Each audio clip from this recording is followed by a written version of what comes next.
Well, guys, Coffeezilla finally put out a response video to Logan Paul after weeks of silence. This comes after his recent appearance on Penguin Zero, otherwise known as Moist Critical's podcast, where Coffee explained that he actually felt that his life might be in danger after he received a mysterious call from a crisis manager associated with a billionaire that he called out in the Logan Paul crypto series. Now, regarding Coffeezilla's response video, he said, "I don't want to minimize the fact that Logan is offering refunds. However, I do want to put that in context because $1.3 million is a lot of money. Unfortunately, the scam was much bigger than $1.3 million.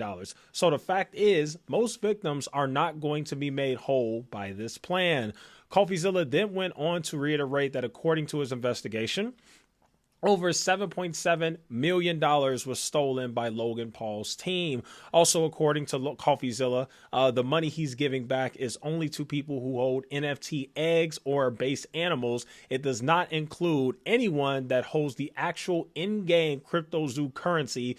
This means that Logan Paul, even after everything that has happened, is still not fully refunding all of the victims who lost their money due to this scam. In one post, Logan Paul wrote that he no longer wants to be the scapegoat for other people making poor financial decisions, and that this didn't sit well with Coffee. And so, according to his latest video, Coffeezilla said that response implies that Logan thinks he's the victim here.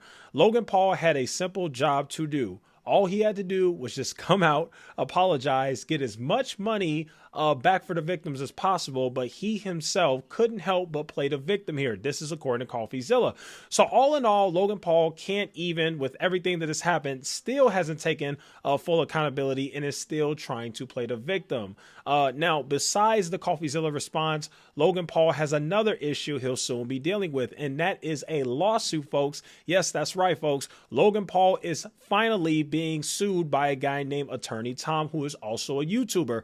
Attorney Tom says that he's taking legal action against Logan Paul due to his connection with CryptoZoo, as well as Danielle Strobel, Jeff Levin, Eddie Ibanez, and Jake Greenbaum. Now, Attorney Tom is alleging fraud, express breach of contract, implied breach of contract, unjust enrichment, violation of Delaware's prohibited trade practices, negligence, fraudulent misrepresentation, and conspiracy to commit fraud via the CryptoZoo platform. The lawyer, Attorney Tom, also says that after weeks of investigation and speaking to a significant number of CryptoZoo victims, that the decision was made to push ahead with legal action against Logan Paul. So ironic considering the fact that Logan Paul threatened Coffeezilla with a lawsuit.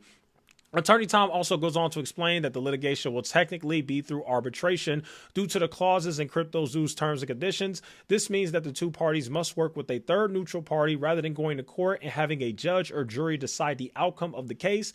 This also means that each victim will likely have to pursue their own claim individually rather than joining together as one. Attorney Tom also insists, however, that something being done in the terms and conditions doesn't necessarily mean that it is automatically enforceable. And so all in all, folks, this is an absolutely insane and crazy situation.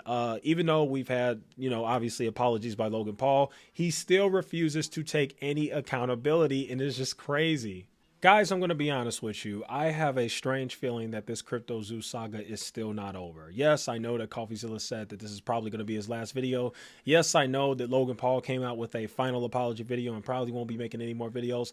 But I have this strange feeling that Logan Paul might not actually deliver on some of the promises that he's making. Now, even though $1.3 million is not that much money to him, I mean, it's a lot of money, don't get me wrong, but it's not that much money to him. I still have a hard time believing that he's even going to commit to that. Now, I know that Logan Paul knows that he has Coffeezilla breathing down his neck.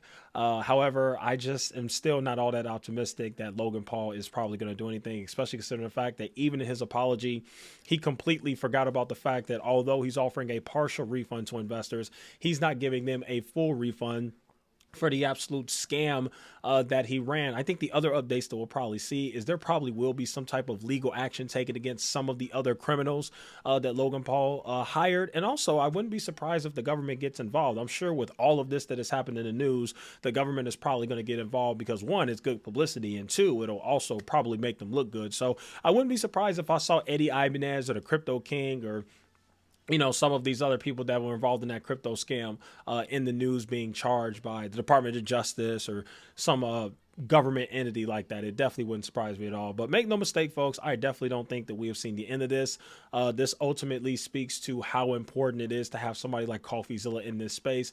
Coffeezilla is an amazing human being, a great YouTuber, and he really is doing God's work exposing these scams. Never forget, folks, if it weren't for Coffeezilla exposing this, Logan Paul would have never came out with any sort of response, apology, or even typed in the Discord and let CryptoZoo holders know that something will be done to make things right for the amount of money that they lost. See, that is why we need people out here to do the work of the government. One of the main issues that I have with the United States government is they don't do enough to stop scammers. When we look in the finance space, there are a ton of scammers. Many of these celebrities are scammers. Look at how many celebrities promoted NFTs and crypto scams and all that, and nothing really happened to them. I mean, even Kim Kardashian didn't really get in trouble. She got like a slap on the wrist. Oh, we're going to make her pay $1 million.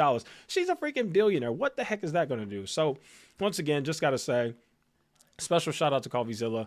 He truly is doing God's work. And this is why I am in the same space as him and some other people. That is why I try to expose scams as well, just due to the fact that, one, it's just downright wrong. And then two, the government, in my opinion, just isn't doing nearly enough to bring it to light or highlight it or talk about it or just downright prosecute and get rid of these people. And so, yeah, that's all I really have to say. Crazy situation, guys. Logan Paul is still a scumbag, still a horrible human being. I still don't think his reputation or career is ever going to recover from this. That is just my personal opinion. Sure, he may get the prime, whatever sponsorship he's doing with KSI. Sure, he may continue to have his WWE thing. But at the end of the day, I'd say about 20% of the entire population absolutely hates his guts, and for good reason. The guy's a scumbag, not a good person, ran a crypto scam, refused to take accountability, and even after everything that has happened, he still did not take accountability and still tried to paint himself as a victim. And for that reason, Logan Paul will always be a trash human being. And so anyway, guys, that's your update. That's the whole drama that happened. I still don't think that this is the end of it, but we'll see how things shape up as the year continues to go on. And yeah, there you guys have it. That'll conclude today's video. Thanks so much for watching. See you in the next one.